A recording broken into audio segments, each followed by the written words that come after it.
السلام علیکم ورحمۃ اللہ وبرکاتہ۔ الحمد للہ رب العالمین والصلاة والسلام علی سید الانبیاء والمرسلین۔ اشہد ان لا الہ الا اللہ وحدہ لا شریک لہ واشہد ان محمدا عبدہ ورسولہ۔ اللہم صلی علی محمد وعلی آل محمد کما صلیت علی ابراہیم وعلی آل ابراہیم انک حمید مجید۔ اللہم بارک علی محمد وعلی آل محمد کما بارکت علی ابراہیم وعلی آل ابراہیم انک حمید مجید۔ اللہم انفعنا بما علمتنا وعلمنا ما ینفعنا وزدنا علما۔ آج کا جو موضوع ہے وہ اللہ کی راہ میں خرچ کرنا، انفاق فی سبیل اللہ سے ریلیٹڈ ہے، اس کی اہمیت اور فضیلت سے ریلیٹڈ ہے۔ میں اس تھوڑے سے وقت میں کوشش کروں گا اللہ کی کتاب سے اور اللہ کے نبی صلی اللہ علیہ وسلم کی حدیثوں سے اس کی اہمیت اور فضیلت کو آپ کے سامنے واضح کر سکوں۔ تو پہلی جو آیت ہے وہ سورہ بقرہ کی آیت 261 ہے، آپ کے سامنے ہے۔ مثل الذین ينفقون اموالهم فی سبیل اللہ کمثل حبۃ انبتت سبع سنابل فی کل سنبلۃ مئۃ حبۃ واللہ یضاعف لمن یشاء واللہ واسع علیم۔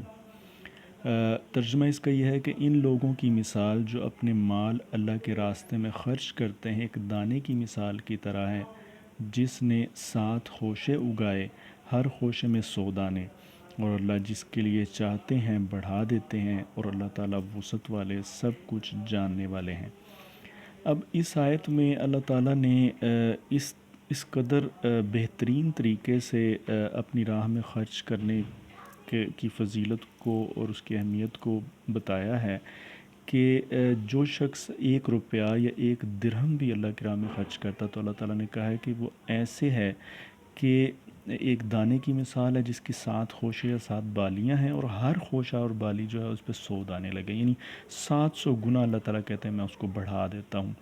یعنی اس کو جو ثواب ملتا ہے وہ 1 درہم یا 1 روپیہ خرچ کرنے کا نہیں، بلکہ 700 درہم یا 700 روپے خرچ کرنے کا ملتا ہے۔ اب اس کو اس طرح سے سمجھیں، اس کی اہمیت کو، یہ جو اللہ تعالیٰ نے بڑھا کے ہمیں بتایا ہے کہ اللہ کے نبی صلی اللہ علیہ وسلم کے حدیث میں بھی ہے اور قرآن میں بھی ہے کہ جو شخص 1 نیکی کرتا اللہ کے ہاں وہ 10 لکھی جاتی ہیں، جو گناہ 1 کرتا وہ گناہ 1 ہی لکھا جاتا ہے۔ تو اب 1 نیکی 10 گنا بڑھتی ہے، لیکن اللہ نے کہا ہے کہ میری راہ میں جو خرچ کرتے ہیں وہ میں 700 گنا بڑھا دیتا ہوں۔ تو یہاں سے سمجھ آتی ہے کہ اللہ کو اپنی راہ میں مال کا خرچ کرنا کس قدر پسند ہے۔ اور پھر یہاں پہ اللہ تعالیٰ نے بات نہیں روکی بلکہ کہا واللہ یضاعف لمن یشاء، اللہ تعالیٰ جسے چاہتے ہیں بڑھا دیتے ہیں۔ یہ اور ساتھ کہا واللہ واسع علیم، اللہ تعالیٰ وسعت والے ہیں۔ یعنی پھر آگے اللہ تعالیٰ نے کہا کہ اپر لمٹ اللہ تعالیٰ نے اس پہ سیٹ نہیں کی کہ جو شخص اس کے علاوہ بھی اپنے مال کے خرچ کرنے میں اپنی نیت کو اور اخلاص کو اللہ کے ہاں بہت زیادہ لے کے آئے گا، یعنی اس کی نیت اتنی شدید ہوگی اللہ کو خوش کرنے میں، جہنم سے بچنے میں اور جنت میں داخل ہونے میں، تو جتنی زیادہ اس کی نیت میں اخلاص اور اخلاص ہوگی، جتنی زیادہ مطلب نیت خالص ہوگی اللہ کے ہاں اور اس میں شدت ہوگی، تو اللہ تعالیٰ اس کو اور بڑھا دیں گے۔ پھر اللہ تعالیٰ نے اس کو اس طرح سے بیان کیا کہ وہ بہت نہایت وسعت والے ہیں، یعنی وہ جتنا چاہیں جس کو بڑھا دیں۔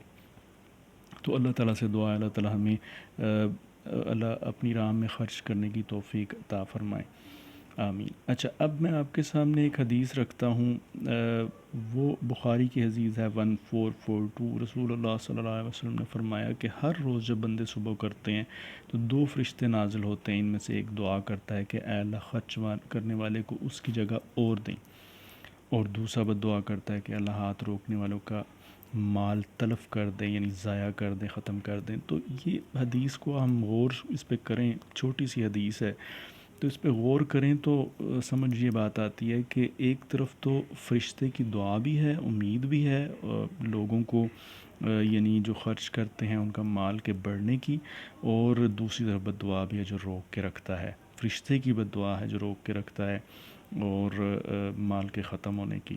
تو ایک طرف اللہ تعالیٰ خوشخبری بھی دے رہے ہیں، امید بھی دلا رہے ہیں، دوسری طرف ڈرا بھی رہے ہیں کہ مطلب اللہ کی راہ میں مال کو خرچ کرنا ہی کرنا ہے ہم نے.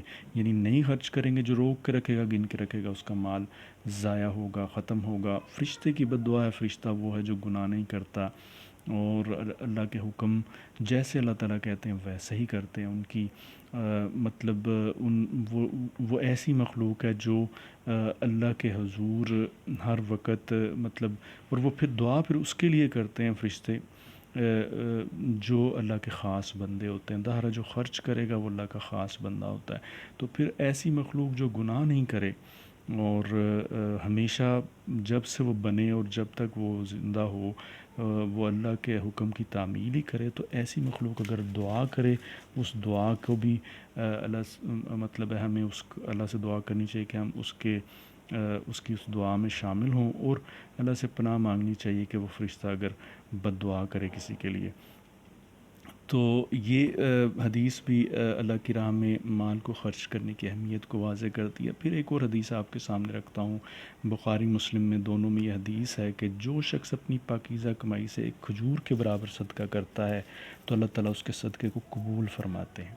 اب یہ پہلی جو اس حدیث کا حصہ ہے پہلا، کہ اس سے یہ بات واضح ہوتی ہے کہ اللہ تعالیٰ صرف پاکیزہ کمائی کا ہی صدقہ قبول کرتے ہیں. حرام کمائی کا یعنی ایسے طریقے سے کمایا گیا جو اللہ نے منع کیا ہوا، اس کمائی کا صدقہ اللہ تعالیٰ قبول نہیں کرتے. اور پھر دوسرا یہاں پہ اس میں کیا بات ہے کہ ایک کھجور کے برابر، یعنی اللہ تعالیٰ اتنے قدردان ہیں کہ چاہے کھجور کے برابر بھی صدقہ کیا تو اللہ تعالیٰ اس کو قبول فرماتے ہیں. پھر اس حدیث میں آگے فرمایا تو اللہ تعالیٰ اسے دائیں ہاتھ سے لیتے ہیں، یعنی اللہ تعالیٰ اسے اپنے دائیں ہاتھ سے لیتے ہیں. اب اس حصے میں اس حدیث کے حکمت یہ ہے کہ اللہ تعالیٰ کو اتنا پسند ہے ایک شخص کا ان کی راہ میں مال کو خرچ کرنا، اور اللہ تعالیٰ اس قدر اس کے قدردان ہیں کہ وہ یہ نہیں دیکھتے کہ وہ کھجور اس نے کیا ہے صدقہ، بلکہ اللہ تعالیٰ اس کے اس عمل کو اس قدر اس کی تکریم کرتے ہیں، اس بندے کی اس قدر اس کے قدردان ہوتے ہیں، اور اس قدر اس کو اس کا ریوارڈ دیتے ہیں یا اس کو امید دلاتے ہیں یا اس کے طرز عمل سے خوش ہوتے ہیں کہ اس کو دائیں ہاتھ سے لیتے ہیں. اور دائیں ہاتھ سے لینے کا مطلب یہ ہے کہ اللہ تعالیٰ اس کو یہ کہہ رہے ہیں کہ تم یہ عمل کرتے رہو، یہ اتنا ان کو پسند ہے. پھر اس حدیث میں آگے فرمایا پھر اس صاحب صدقہ کے لیے اس کو بڑھاتے رہتے ہیں، یعنی پھر اللہ تعالیٰ اس کھجور کو بڑھاتے رہتے ہیں. پھر اللہ کے نبی صلی اللہ علیہ وسلم فرمایا جیسے تم میں سے ایک شخص اپنے بچھڑے کو پالتا ہے اور بڑھاتا رہتا ہے یہاں تک کہ وہ کھجور ایک پہاڑ کی مثل ہو جاتا ہے. یعنی اللہ تعالیٰ کو پسند اتنا ہے ان کی راہ میں مال کو خرچ کرنا کہ اگر کھجور کے برابر بھی صدقہ کیا ہے نا کسی نے اپنی پاکیزہ کمائی سے، تو اللہ تعالیٰ اس کو دائیں ہاتھ سے لے کے اس کی اتنی قدر کرتے ہیں کہ اس کو پالتے رہتے ہیں اور پہاڑ کے برابر کر دیتے ہیں. قیامت کے دن جب وہ اس کے نامہ اعمال میں رکھا جائے گا تو وہ کھجور کا ٹکڑا نہیں ہوگا بلکہ وہ پہاڑ رکھا جائے گا. یہ اس بات کی دلیل ہے کہ اللہ تعالیٰ کتنا محبت کرتے ہیں اپنے بندوں اور بندیوں سے، اور کتنا پسند کرتے ہیں وہ اپنی راہ میں خرچ کرنے والوں کو، اور کتنے قدردان ہے چھوٹی سی نیکی جو انسان خالص اللہ کے لیے کرتا ہے. تو پھر اس میں یہاں پہ میں ضمناً بات کر دیتا ہوں کہ اگر کسی کے پاس بالکل تھوڑے پیسے ہیں، اتنی پیسے ہیں کہ وہ ہینڈ ٹو ماؤتھ ہے یا اس کا اپنا ہی صرف گزارا ہو رہا ہے، تو پھر بھی وہ اس میں سے تھوڑے سے ہی پیسے نکالے. یہ کھجور کے برابر صدقہ کرنے سے یہ بات ظاہر ہوتی ہے کہ وہ چاہے 50 یا 100 روپے ہی روز کے خرچ کرے، اللہ کے راہ میں کرے خرچ، تو اللہ تعالیٰ اس کو پہاڑ کے برابر کر دیں گے قیامت کے دن. تو اللہ سے دعا اللہ تعالیٰ ہمیں عمل کرنے کی توفیق عطا فرمائے اس بات پہ بھی. اچھا، اب اس میں یہ اللہ کی راہ میں خرچ کرنے سے ریلیٹڈ یہ احادیثیں اتنی زیادہ ہیں کہ مطلب انسان اگر ان کو پڑھے تو وہاں سے یہ بات ظاہر ہوتی ہے کہ اللہ تعالیٰ کو یہ عمل نہایت محبوب ہے. اور سورہ بقرہ جو ہے اس کے اندر ہی بہت ساری آیات ہیں میں نے تو ایک آیت آپ کے سامنے رکھی ہے، بہت ساری اور آیات ہیں. میں آپ کے سامنے آیات بھی رکھتا ہوں اور میں تھوڑی حدیثیں اور آپ کے سامنے رکھتا ہوں. بخاری مسلم میں حدیث ہے، آپ صلی اللہ علیہ وآلہ وسلم نے فرمایا تم آگ سے بچو اگرچہ کھجور کے ایک ٹکڑے کے ساتھ ہی کیوں نہ ہو. پھر آپ بخاری مسلم میں حدیث ہے، اللہ تعالیٰ فرماتے ہیں اے آدم کے بیٹے خرچ کر، تجھ پہ خرچ کیا جائے گا. یہ بھی وہی بات ہے. اچھا، پھر میں آپ کے سامنے ایک اور حدیث رکھتا ہوں. اب یہ غور کرنے والی حدیث ہے، مسلم شریف میں ہے 6592. حضرت ابو ہریرہ رضی اللہ عنہ نے فرمایا کہ آپ صلی اللہ علیہ وسلم نے فرمایا کہ صدقے سے مال کم نہیں ہوتا، اور معاف کرنے والے کو اللہ تعالیٰ اس کی عزت میں اضافہ فرماتے ہیں، اور جو شخص اللہ تعالیٰ کے لیے تواضع انکساری اختیار کرتا ہے اللہ تعالیٰ اس کے مقام اور مرتبے کو بلند کر دیتے ہیں. اس حدیث میں اتنی حکمتیں ہیں. یعنی پہلی بات تو ہمارے موضوع سے ریلیٹڈ ہے کہ شیطان یہی وسوسہ انسان کے ذہن میں ڈالتا ہے کہ جب وہ مال اللہ کی راہ میں خرچ کر رہا ہوتا ہے تو وہ کہہ رہا ہوتا ہے کہ تمہارا مال کم ہو جائے گا. تو اللہ تعالیٰ اللہ کے نبی صلی اللہ علیہ وسلم نے فرمایا کہ صدقے سے مال کم نہیں ہوتا.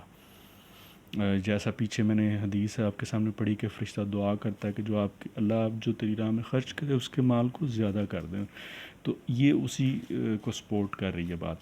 پھر ایک تو یہ بات جو انسان کو ظاہراً لگ رہی ہے تو اس کا مال کم ہوتا، تو اللہ کے نبی صلی اللہ علیہ وسلم مال کم نہیں ہوتا.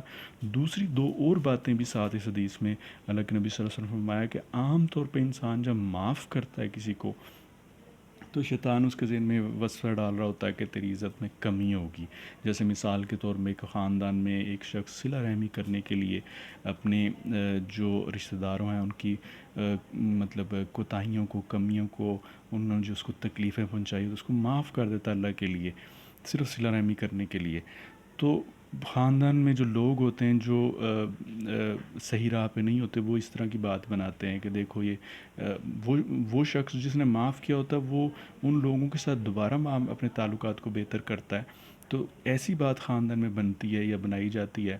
جو ایسے لوگ ہوتے ہیں جو اللہ کی راہ سے ہٹے ہوتے ہیں وہ یہ کہتے ہیں دیکھو یہ پھر ان کے ساتھ معاملہ کرتا ہے، پھر ان کے ساتھ اپنے تعلق کو بحال کرتا ہے، ان کو معاف کر دیا اس نے اور پھر یہ اس کو تکلیف پہنچائیں گے. تو دوسرے لفظوں میں اس کی عزت میں کمی کی وہ بات بنا رہے ہوتے ہیں جو شیطان ظاہر ہے لوگوں کے ذہن میں وسوسہ پھینکتا ہے. تو اللہ کے نبی صلی اللہ علیہ وسلم نے فرمایا کہ جو شخص اللہ کے لیے معاف کرتا ہے تو اللہ تعالیٰ اس کی عزت میں اضافہ ہی کرتے ہیں. یہ دوسری بات ہے. اور تیسری بات بھی جو عام طور پہ انسان اپنے آپ کو جب نیچے کر رہا ہوتا ہے، تواضع اختیار کر رہا ہوتا ہے، انکساری کر رہا ہوتا ہے، اللہ کے لیے نیچے ہو رہا ہوتا ہے، تو بظاہر یہی بات ذہن میں بن رہی ہوتی ہے اور شیطان بھی اسی طرح کی بات بنا رہا ہوتا ہے ذہن میں کہ تو چھوٹا ہو گیا. تو اللہ تعالیٰ اللہ کے نبی صلی اللہ علیہ وسلم نے فرمایا کہ اللہ تعالیٰ اس کے مقام کو بلند کرتے ہیں. اللہ سے دعا ہے اللہ تعالیٰ ہمیں حدیث کو سمجھنے کی توفیق عطا فرمائے اور اس پہ عمل کرنے کی توفیق عطا فرمائے، آمین. تو اس حدیث میں بہت حکمتیں ہیں. میں نے آپ کے سامنے کوشش کی ہے کہ شارٹ وقت میں ان کو رکھوں اور آپ کے سامنے بتاؤں کہ یہ جو اسلام کی تعلیمات ہیں یہ موتی ہیں جو اللہ تعالیٰ نے بکھیر دیے ہوئے ہیں. صرف بات یہ ہے کہ ہم ان کو چنیں، ہم احادیث کو پڑھیں، ان کو اپنی زندگیوں میں لے کے آئے. یہ اتنی پیاری باتیں ہیں، حکمت سے بھرپور باتیں ہیں. اللہ تعالیٰ سے دعا اللہ تعالیٰ ہمیں سمجھنے اور پڑھنے اور سمجھنے اور عمل کرنے کی توفیق عطا فرمائے. اچھا، اب میں تھوڑا سا آتا ہوں اس چیز کی طرف کہ جو مال انسان خرچ کرتا ہے اس میں سب سے پہلے اس کو کس پہ خرچ کرنا چاہیے. تو احادیث میں بار بار یہ بات آتی ہے کہ سب سے بہترین صدقہ وہ ہے جو انسان اپنے اہل و عیال پہ خرچ کرتا ہے. ٹھیک ہے، تو میں آپ کے سامنے ایک حدیث رکھتا ہوں. یہ دیکھیں، اس حدیث میں ہے اللہ کے نبی صلی اللہ علیہ وسلم نے فرمایا کہ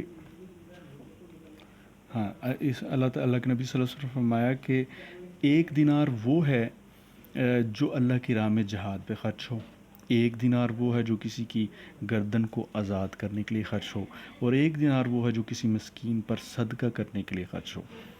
ٹھیک ہے، تو ایک دینار وہ ہے جو اپنے بال بچوں پہ خرچ ہو. ٹھیک ہے، تو اس میں سے سب سے بہترین دینار وہ ہے جو اپنے بال بچوں پہ خرچ کیا جائے. تو یہ اب یہاں سے اہمیت واضح ہوتی، جو میں بات آپ کے سامنے کر رہا تھا کہ دیکھیں جہاد بھی کا ذکر بھی کیا، کسی کے غلام کو آزاد کرنے کا ذکر بھی کیا، مسکین کو پہ بھی صدقہ کرنے کا ذکر کیا، تو ان میں سے سب سے بہتر یہ کہ اپنے اہل پہ خرچ کیا جائے۔ تو یہی بات ایک اور حدیث میں ملتی ہے، جو میں آپ کے سامنے رکھتا ہوں۔ یہ پچھلی حدیث مسلم میں ہے، اور یہ جو حدیث ہے یہ بخاری مسلم دونوں میں ہے۔ اللہ کے نبی صلی اللہ علیہ وسلم فرمایا کہ اوپر والا ہاتھ نیچے والے ہاتھ سے بہتر ہے، اور خرچ کی ابتدا تم ان لوگوں سے کرو جس کی دیکھ بھال کی تم ذمہ دار ہو۔ یہ وہی بات ہے جو میں نے پیچھے آپ کو بتائی ہے۔ اور بہترین صدقہ وہ ہے جو بے نیازی یا تونگری کے بعد ہو، یعنی ایسا صدقہ ہو جس کے بعد انسان فقیر نہ ہو جائے، یعنی کسی مانگنا نہ شروع کر دے۔ دوسرے لفظوں میں بہترین صدقہ وہ ہے کہ جس میں تھوڑا سا مال روک بھی لیا جائے اپنی ضرورت کے لیے۔ تو کتنی پیاری باتیں ہیں اس میں۔ اوپر والا ہاتھ نیچے والے ہاتھ سے بہتر ہے، یعنی خرچ کرنے والا ہاتھ جو ہے جس پہ خرچ کیا جا رہا ہے اس سے بہتر ہوتا ہے، اللہ کو پسند ہے۔ اور اللہ کے نبی صلی اللہ علیہ وسلم فرمایا کہ تم خرچ کی ابتدا ان لوگوں سے کرو، یعنی جن کے تم ذمہ دار ہو، اپنے گھر والوں سے۔ اور بہترین صدقہ وہ ہے جس کے بعد انسان فقیر نہ ہو، یعنی کچھ اپنے لیے بچا بھی لے۔ اچھا، اب پھر ایک اور حدیث ہے، بلکہ اسی حدیث میں ہے، جو سوال سے بچنے کی کوشش کرتا ہے اللہ تعالیٰ اسے بچا لیتے ہیں، اور جو بے نیازی چاہے اللہ تعالیٰ اسے بے نیاز کر دیتے ہیں۔ اچھا، اب مزید اس میں اسی کی سپورٹ میں ایک اور حدیث ہے بخاری مسلم میں۔ اللہ کے نبی صلی اللہ علیہ وسلم فرمایا کہ تم اللہ کی راہ میں خرچ کرو تمہیں اجر دیا جائے گا، حتیٰ کہ تم جو لقمہ اپنی بیوی کے منہ میں بھی ڈالو گے اس پہ بھی اجر ملے گا۔ پھر بخاری مسلم میں حدیث ہے، جو شخص ثواب کی نیت سے اپنے اہل و عیال پہ خرچ کرتا ہے تو اللہ اس کے لیے اس کو صدقہ شمار کرتے ہیں۔ تو بہت کچھ ہے، میں وقت کی مطلب ہے لیکچر تھوڑا سا لمبا ہو رہا ہے، میں بس اس کو اب تھوڑا سا ختم کرتا ہوں۔ دو احادیث آپ کے سامنے رکھتا ہوں جو اس اللہ کی راہ میں خرچ کرنے کو واضح کریں گی۔ بخاری و مسلم حدیث ہے کہ 2 آدمیوں پر رشک کرنا جائز ہے۔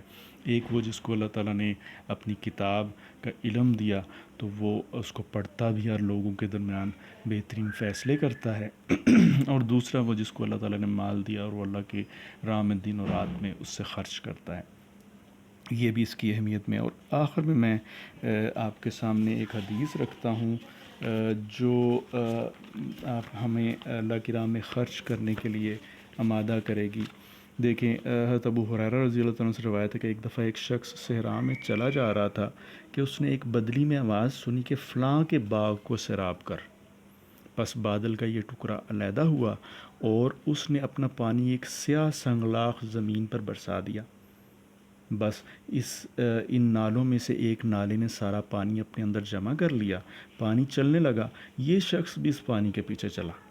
آگے جا کے ایک مقام پر کیا دیکھا کہ ایک آدمی اپنے باغ میں کھڑا ہے اور اپنی کسی، یعنی جس کے ذریعے سے وہ زمین کو کھودا جاتا ہے، اس سے پانی، اپنے باغ کو پانی دے رہا ہے۔ تو اس نے اس شخص سے اس کا نام پوچھا، اے اللہ کے بندے تیرا نام کیا ہے؟ اس نے وہی نام بتایا جو اس نے بدلی سے سنا تھا۔ پس باغ والے نے کہا کہ اے اللہ کے بندے تو میرا نام کیوں پوچھتا ہے؟ تو اس نام پوچھنے والے نے کہا کہ میں نے بادل سے جس کا یہ پانی یہاں پہ بہتا ہوا آیا ہے یہ آواز سنی کہ فلاں شخص کے باغ کو سیراب کر، اور یہ وہی نام ہے جو تو نے مجھے بتایا ہے۔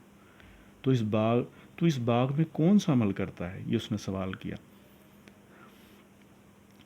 اچھا، اس باغ والے نے کہا جب تو یہ کہہ رہا ہے تو بتا دیتا ہوں، اس باغ کی پیداوار کا میں اندازہ لگاتا ہوں اور اس میں تیسرا حصہ صدقہ کر دیتا ہوں، اور تیسرا حصہ میرے اور میرے اہل و عیال کی خوراک کے لیے ہو جاتا ہے، اور تیسرا حصہ باغ پہ دوبارہ لگا دیتا ہوں۔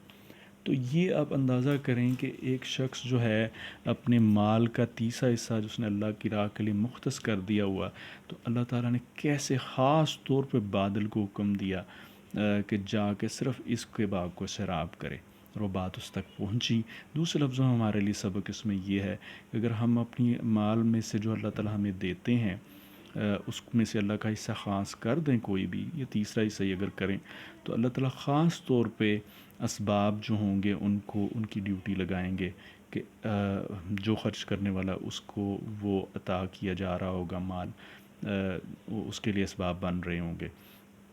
اور آج کل کے دور میں کس کو ضرورت نہیں ہے؟ ہر کسی کو ہر دور میں ضرورت تھی، آج کل کے دور میں تو ویسے ہی ہر کوئی چاہتا ہے کہ وہ غنا میں ہو. تو اللہ تعالیٰ سے دعا کرتے ہیں اللہ تعالیٰ ہمیں اللہ کی راہ میں خرچ کرنے کی اہمیت اور فضیلت کو سمجھنے کی توفیق عطا فرمائیں، اور پھر ہمیں اللہ اپنی راہ میں مال کو خرچ کرنے والا بنائیں، اور پھر ایسی نیکی کرنے کی توفیق عطا فرمائیں جس میں استقامت ہو، وہ نیکی بہترین ہو اور مرتے دم تک کی جائے. اللہ تعالیٰ ہمیں چھوٹی سے چھوٹی، بڑی سے بڑی نیکیوں پہ استقامت عطا فرمائے اور مرتے دم تک کرنے کی توفیق عطا فرمائے، اور پھر نیکیاں کرنے کی توفیق عطا فرمائے. آمین یا اللہ یا حی یا قیوم.